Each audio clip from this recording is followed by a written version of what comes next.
এইভাবে দিয়ে দিব। এভাবে আমরা আমরা সবকটি ভেজে নিব। আজকে তৈরি করব দেশি লাউ এর ভাজি। আমরা দেশি লাউ ঠিক এভাবে পাতলা করে কেটে নিয়েছি। ঠিক এভাবে কচি দেশি লাউ নিয়ে নিতে হবে। ঠিক এভাবে একবার যে খাবে সে বেগুনের স্বাদ ভুলে যাবে, এতটাই টেস্ট হয়। ঠিক এভাবে পাতলা পাতলা করে কেটে নিয়েছি। আর আমাদের লাগছে এখানে 250 গ্রামের মতো বেসন, আর 1 চিমটে পরিমাণের মতো খাবার সোডা, আর 1 চা চামচ পরিমাণের মতো কর্নফ্লাওয়ার, 1 চিমটে পরিমাণের মতো আদা রসুন এবং 1 চিমটে পরিমাণের মতো জিরে আমরা শিলপাটায় বেটে নিয়েছি। হলুদ গুঁড়ো এবং লঙ্কার গুঁড়ো 1 কাপ পরিমাণের মতো আমরা এখানে নিয়েছি আটা। আমরা সব উপকরণ একসাথে গুলিয়ে নিব। এখন আমরা বেসনের সাথে কর্নফ্লাওয়ার এবং খাবার সোডা দিয়ে দিব এবং 1 কাপ পরিমাণের মতো আটা এখানে দিয়ে দিব। হলুদ গুঁড়ো, লঙ্কার গুঁড়ো, আপনারা চাইলে এখানে ধনিয়ার গুঁড়ো দিতে পারেন, এবং আদা রসুন, প্রয়োজন মতো লবণ। এখন উপকরণগুলো ভালোভাবে মিশিয়ে নিতে হবে।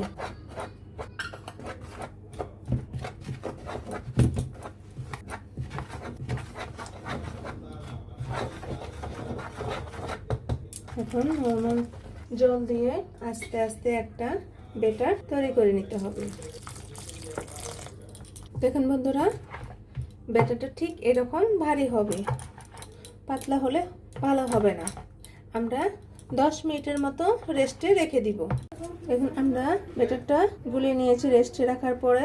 এখন আমরা দেশি লাউগুলো এভাবে পিস করে এর মাঝে দিয়ে দিব। যে একবার এভাবে ঘরে তৈরি করবে দেশি লাউ দিয়ে, এভাবে দেশি লাউ যদি ঘরে এভাবে তৈরি করেন তাহলে বেগুনের স্বাদ ভুলেই যাবেন, এতটাই টেস্ট হয়। প্লিজ বন্ধুরা, আপনারা অবশ্যই বাসায় হলো একবার হলো এভাবে ট্রাই করে দেখবেন। এখন আমরা তেলে এগুলো ভেজে নিব। কড়াই তেলটা গরম হয়ে গিয়েছে, এখন আমরা এভাবে দিয়ে দিব। এভাবে আমরা একটি একটি ফুলে উঠলে আরেকটি পাশ দিয়ে দিব। আমরা দুটি করে ভেজে নিব। আপনি যদি এই দেশি লাউ যদি এভাবে চপ তৈরি করেন, যদি আপনি না বলেন, কেউ বুঝতেই পারবে না যেটা কিসের চপ তৈরি করেছেন। দেখেন বন্ধুরা কি সুন্দর ফুলে উঠেছে। এখন আমরা উল্টিয়ে দেব। আপনারা অবশ্যই চুলার আঁচটা মিডিয়াম টু লোতে রেখে ভেজে নিতে হবে।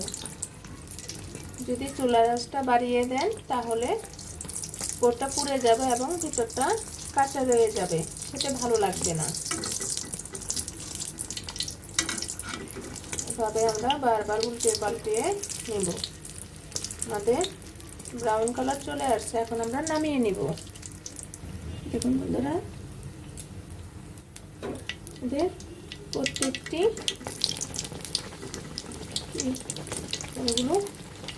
দেশি লাউয়ের চপগুলো ফুলে উঠেছে। এভাবে আমরা সবকটি ভেজে নিব। দেখুন বন্ধুরা, আমাদের দেশি লাউয়ের চপগুলো কত সুন্দর হয়েছে এবং অনেক মুচমুচে হয়েছে। আপনারা অবশ্যই কমেন্টে জানাবেন কেমন হলো। একবার অবশ্যই বাসায় ট্রাই করে দেখবেন। আমি দেখাচ্ছি কেমন মুচমুচে হয়েছে। দেখুন কতটা ক্রিস্পি হয়েছে।